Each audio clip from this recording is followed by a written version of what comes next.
Bonjour à tous, c'est DK. Aujourd'hui, on reprend les choses concernant notre tuto qui avait pour objet de pouvoir générer à partir d'une simple et unique scène dans Godot différents types d'objets qui ont chacun leur forme de collision qui est propre. Alors la dernière fois, je vous avais montré un exemple avec 5 objets différents. Là, j'ai eu l'occasion de rentrer l'intégralité de mes objets, donc j'ai 80 objets différents. Mais avant d'aller plus avant dans le tuto, parce que plus avant, ça veut dire s'intéresser à ce genre de choses, donc du script déjà un petit peu velu, en tout cas selon votre niveau de maîtrise de Godot. Je voudrais revenir déjà dans un premier temps sur la notion de scène qui est fondamentale dans Godot parce qu'on en utilise partout et parce qu'il faut bien comprendre leur fonctionnement pour pouvoir faire à la fois ce que j'ai fait, mais aussi pour pouvoir avancer dans n'importe quel type de projet. Donc on va d'abord s'arrêter là-dessus dans le cadre de cette vidéo aujourd'hui. Il y aura une autre vidéo qui reviendra sur des bases de programmation, donc les variables, les méthodes, les fonctions, etc. Et puis ensuite seulement, on arrivera dans le dur sur le script que vous avez vu à l'écran il y a quelques secondes. Donc si jamais vous êtes déjà à l'aise avec les notions de scène, et puis par la suite, si vous êtes à l'aise aussi avec la programmation, la vidéo d'aujourd'hui et celle qui suivra ne vous seront pas utiles, vous pourrez les passer. Quoi qu'il en soit, si on en revient à la notion de scène, il faut comprendre, je dirais globalement, les choses comme des boîtes conceptuelles. Alors vraiment conceptuelles, hein, pas comme des cartons physiques, mais vraiment des boîtes conceptuelles. Ces boîtes conceptuelles, ça va être des choses dans lesquelles vous allez pouvoir à la fois créer et organiser des éléments. Donc, concrètement, on peut avoir plein de types de boîtes différentes parce qu'elles vous permettent de créer énormément de choses. Là, je vous donne un exemple concret. Il y a une boîte 1 qui va nous servir en général, parce que c'est par ça qu'on commence dans la plupart des jeux, pour créer un niveau, un level. Très souvent, ensuite, on va créer des ennemis et un joueur. D'ailleurs, très souvent, on crée le joueur avant les ennemis. Mais vous voyez que là, par exemple, j'ai une boîte 2 qui va concerner l'ennemi et une boîte 3 qui va concerner le player. Considérez que tout ça, c'est des choses qui sont indépendantes. Les boîtes n'ont pas d'incidence les unes par rapport aux autres à ce niveau. Ça, c'est la première chose à considérer. Pour autant, ce que vous allez mettre dans les boîtes va être affecté par les choses que vous allez faire subir aux boîtes. Là, j'ai indiqué A1, A2, A3. Imaginez que ce sont des choses que vous rangez dans les boîtes. Eh bien, ces choses-là, comme dans n'importe quel carton, si vous les rangez dans le carton 1 et que vous mettez un grand coup de pied dans votre carton 1, eh bien, ces choses-là, elles vont subir un choc. Pareil, dans la boîte 2, il y a A1, A2, A3 en orange. Si vous lancez votre carton numéro 2, eh bien, ces choses-là qui sont dans le carton 2 vont être affectées par le fait que vous avez projeté le carton. C'est pour vous donner quelque chose, une vision imagée des choses, mais qui vous permet de comprendre.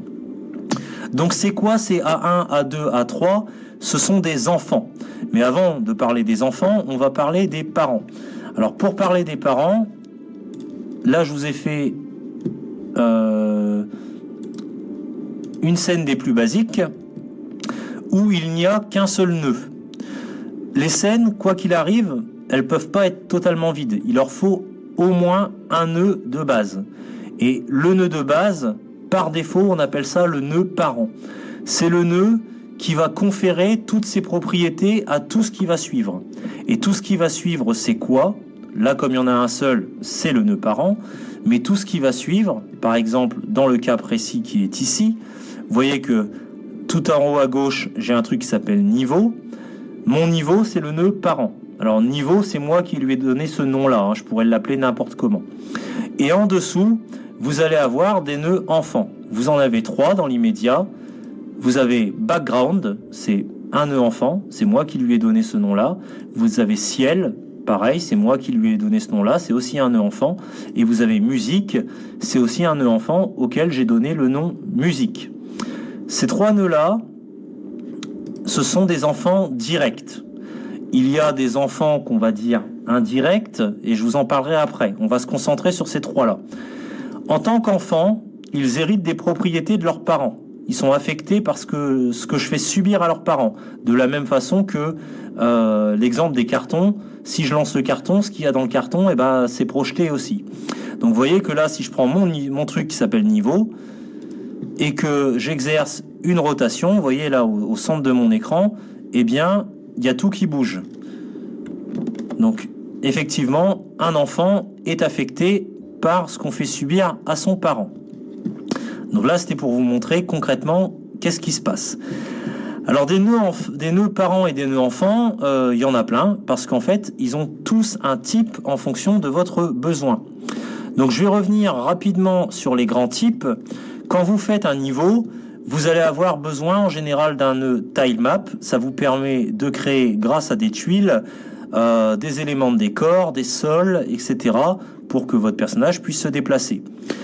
Quand vous créez un menu, vous allez avoir souvent comme nœud parent un nœud de type canvas layer qui va vous permettre d'avoir un calque qui va se surapposer par-dessus votre jeu et sur lequel vous allez pouvoir faire apparaître par la suite des menus.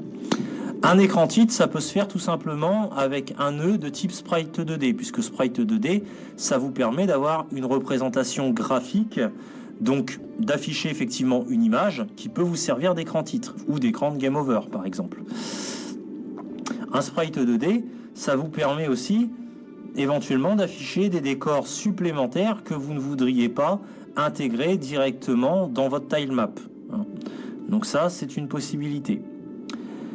Au-delà de ces types de nœuds-là, vous allez avoir, par exemple pour vos items, un autre type de nœud qui est un nœud de type Area 2D. Parce que une Area, ça détecte quand le joueur va rentrer dans une zone. Donc si vous avez par exemple un objet qui peut être ramassé, un cadeau, une pièce, une potion, eh bien vous lui mettez une Area 2D parce que ça va détecter une rencontre avec le joueur et vous pourrez faire en sorte que lorsqu'il y a rencontre, eh bien l'objet est ramassé. Les Area 2D, vous pouvez les utiliser aussi par exemple pour des pièges. Alors, les pièges en soi, faut les considérer comme des ennemis qui sont immobiles. Mais étant donné qu'ils sont immobiles, qu'ils n'ont pas besoin de se déplacer, eh bien, le fait qu'ils soient juste dans une rencontre avec le joueur, ça peut suffire à tuer le joueur. Donc une Area 2D peut être suffisant comme nœud parent de vos pièges. Alors un ennemi plus avancé qui se déplace par exemple, lui il va avoir besoin d'avoir des comportements qui sont des comportements de type physique, des processus physiques. Donc dans ces cas-là, on va pouvoir utiliser un type de nœud, donc son nœud parent, ça sera un nœud de type rigid body 2D. Donc ça peut avoir des comportements physiques. Et puis pour un joueur, ça se déplace aussi, mais ça a des comportements physiques en général un petit peu plus poussés. Déjà, ça peut se contrôler au clavier et à la manette. Donc il y a un type de nœud qui est propre à cela dans Godot, et ce sont des caractères body 2D. Donc en fait, c'est finalement des rigid body qui sont un peu plus avancés, puisqu'ils peuvent être contrôlés via le clavier ou la manette. Donc les types de nœuds dans Godot, vous les retrouvez quand vous allez sur un composant, vous restez dessus, vous voyez qu'on vous affiche le type. Là, tout à gauche, vous voyez que mon niveau 1, il s'appelle niveau 1 parce que je l'ai appelé comme ça, mais vous voyez qu'il a pour type tilemap. Donc c'est un nœud qui me permet de construire effectivement du décor. Le nœud en dessous, il a pour type sprite 2D. Et en tant que sprite 2D, il me permet d'afficher une représentation graphique. Là, en l'occurrence, les montagnes. Donc vous voyez que ça me permet de faire effectivement le background. Pour le ciel, j'aurais pu utiliser comme pour le background, un sprite 2D, parce que le ciel, c'est aussi une représentation graphique. Mais j'ai utilisé un autre type de nœud qui s'appelle texture rect, donc qui me permet d'afficher une texture. Et la texture, en l'occurrence, vous voyez, ça me permet, si vous regardez ma fenêtre centrale, de faire apparaître du ciel. Le nœud qui est ici, c'est un nœud de type Audio Stream Player. Ça me permet de jouer quelque chose de type audio. Et en l'occurrence, si je démarre mon niveau, eh ben vous allez entendre qu'il y a une musique qui joue. Voilà. Donc ça, c'est possible via ce nœud-là. Donc ces trois nœuds-là, de type Sprite 2D pour le background, de type Texture Rect pour le ciel et de type Audio Stream Player pour la musique, et ben ces nœuds-là sont des enfants de mon niveau. Ils sont directement liés et affectés par lesquels j'affecte mon niveau. Voilà. Niveau qui est le nœud parent. Donc ça vous permet de voir que déjà en tant que parent, il y a des types qui sont adaptés à ce que vous voulez faire et indirectement, vous avez compris qu'à un parent, on peut associer des enfants qui sont aussi utiles pour faire des choses. Donc un tilemap qui permet de créer du sol, etc., va avoir lui-même, par exemple, un enfant de type Sprite 2D qui va me permettre d'afficher mes montagnes. Et un autre enfant de type Texture Rect qui va me permettre d'afficher, par exemple, le ciel. Et puis encore un autre de type Audio Stream Player qui va me permettre de lancer la musique. Donc c'est comme ça que fonctionnent les scènes.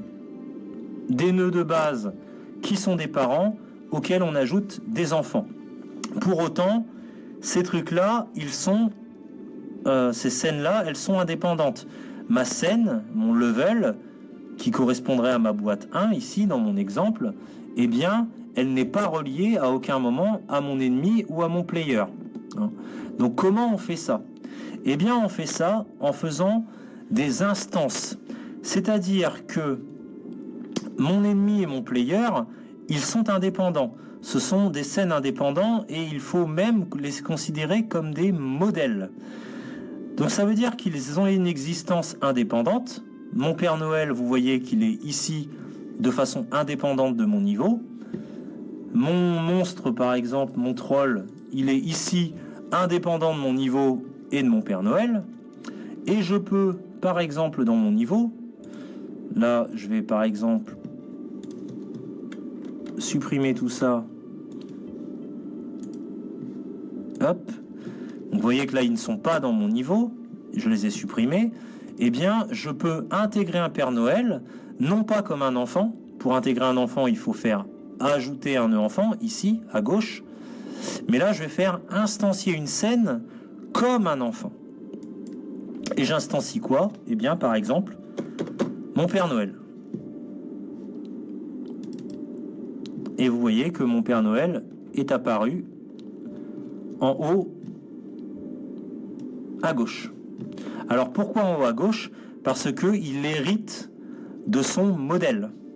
Et il faut comprendre dès maintenant que votre scène, tant qu'elle est indépendante, c'est un modèle.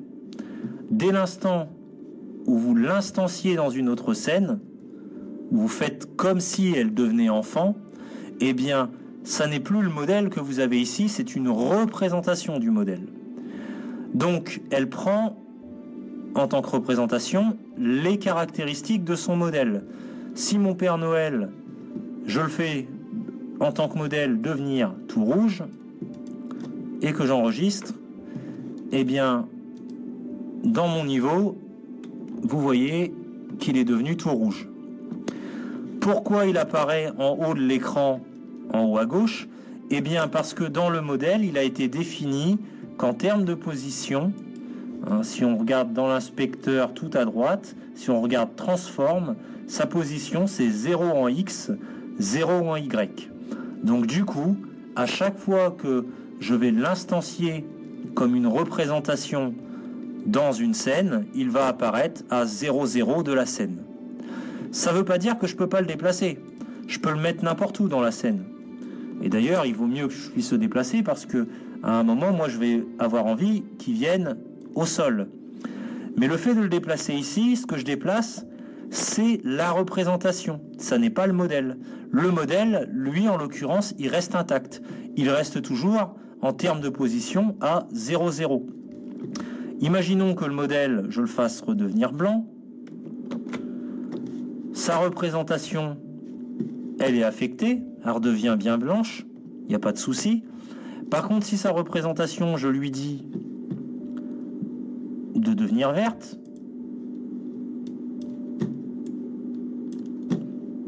par exemple, eh bien pour autant, c'est la représentation qui est affectée. Encore une fois, le modèle reste intact. Et qu'est-ce que ça permet? Ça permet déjà de garder vos modèles intacts, mais ça permet aussi, si je veux instancier à partir du modèle de Père Noël une nouvelle représentation du Père Noël comme enfant, eh ben, je peux en instancier une nouvelle qui, elle, aura d'autres propriétés. Elle, je pourrais très bien la laisser telle qu'elle, ou je pourrais très bien faire en sorte qu'elle ait un filtre jaunâtre, etc., etc. Autre chose que je peux faire, c'est que je peux, vous voyez que mon Père Noël, dans son modèle, il a un script. Si on regarde tout en haut à gauche de mon parent, qui s'appelle Père Noël et qui a pour type caractère body 2D, dans son script, on voit qu'il a plein de choses décrites qui lui permettent de se déplacer, de sauter, de mourir, de courir, etc. Si je vais dans mon niveau en l'état, mes deux Pères Noël sont affectés par ce script, parce que ce sont des représentations de leur modèle. Donc si je lance le jeu,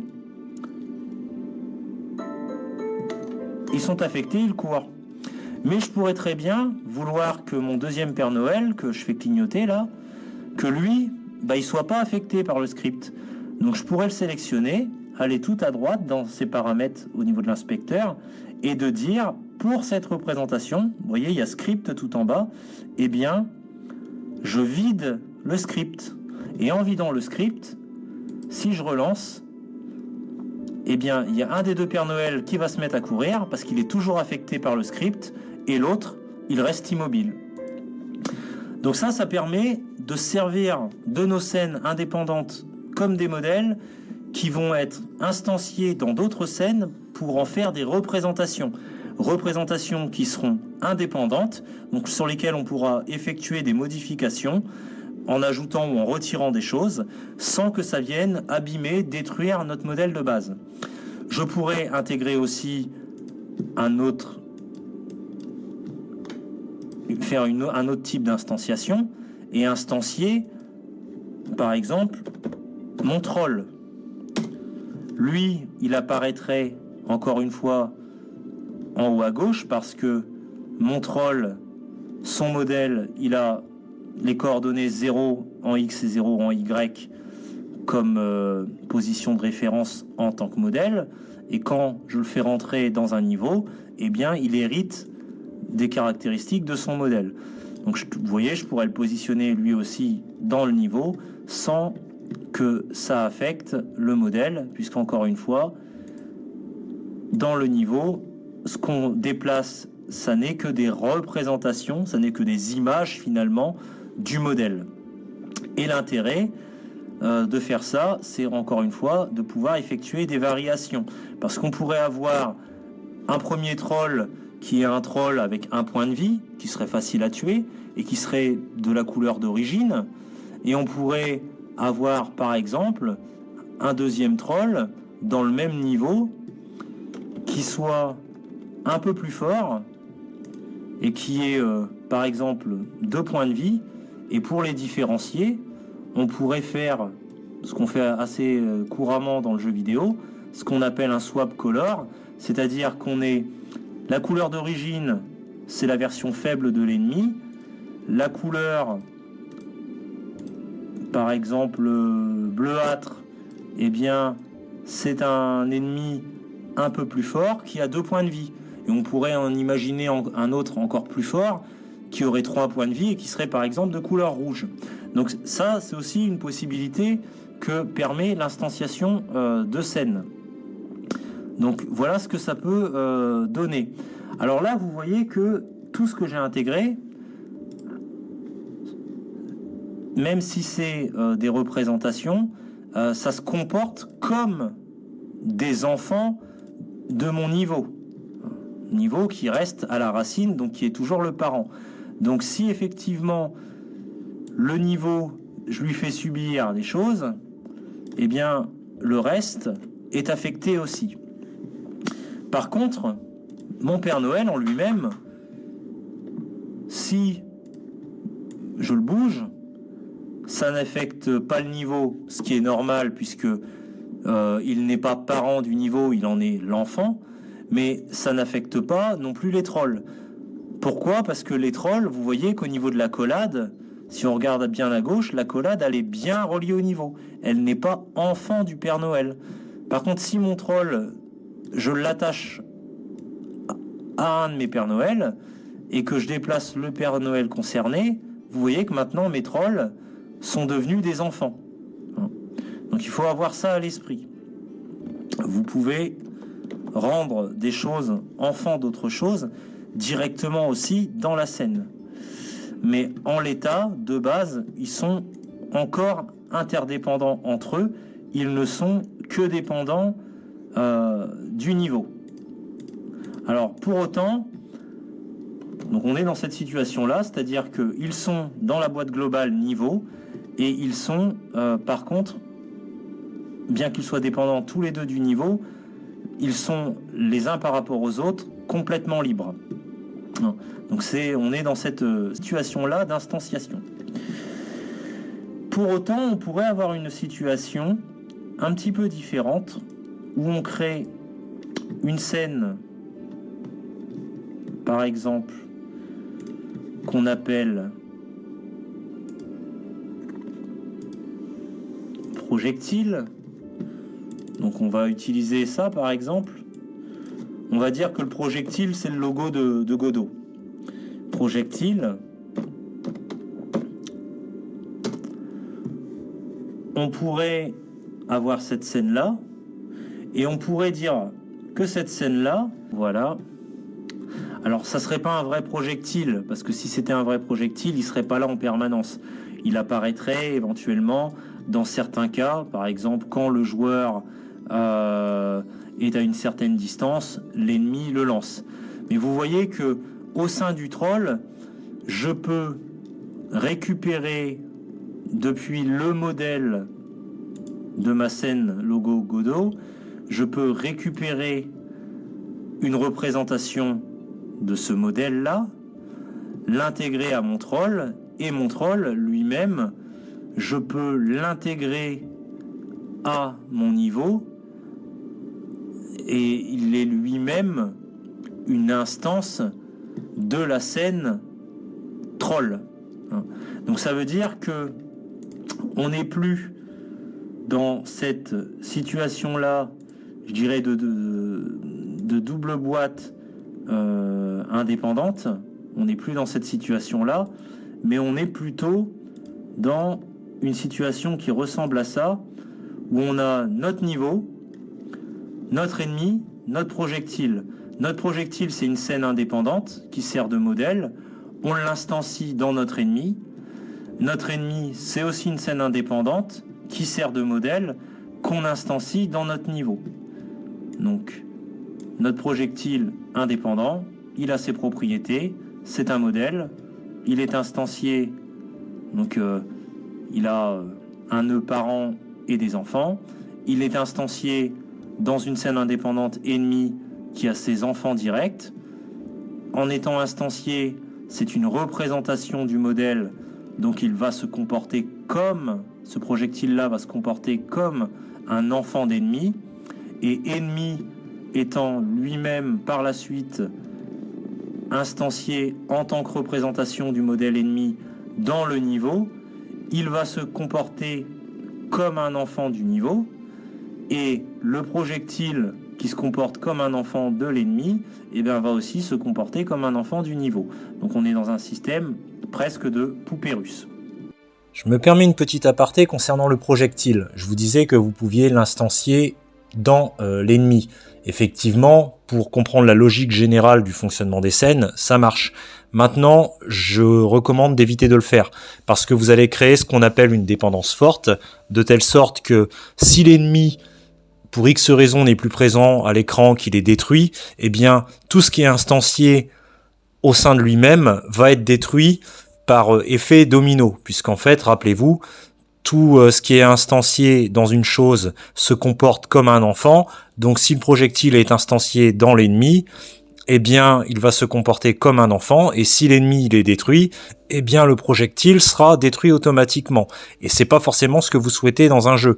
Vous pouvez très bien avoir des projectiles qui continuent d'exister à l'écran, alors que celui qui les a lancés est mort peut-être une seconde avant.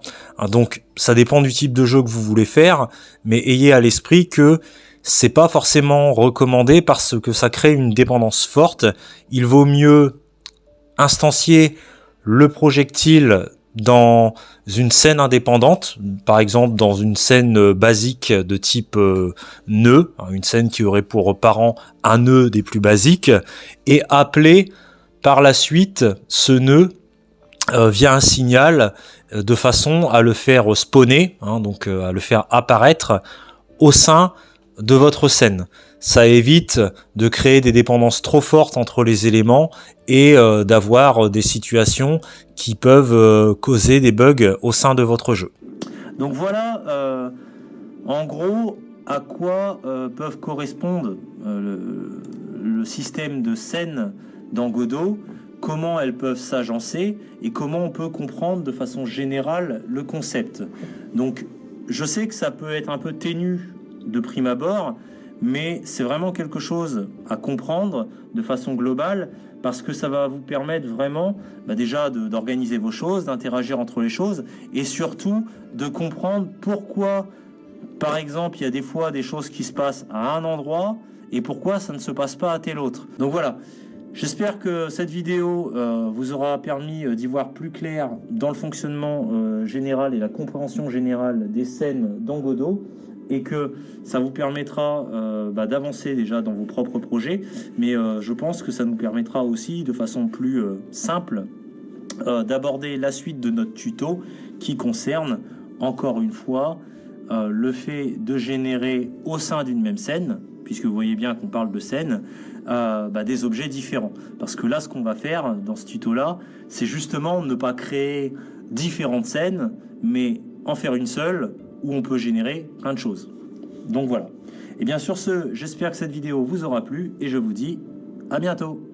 Salut!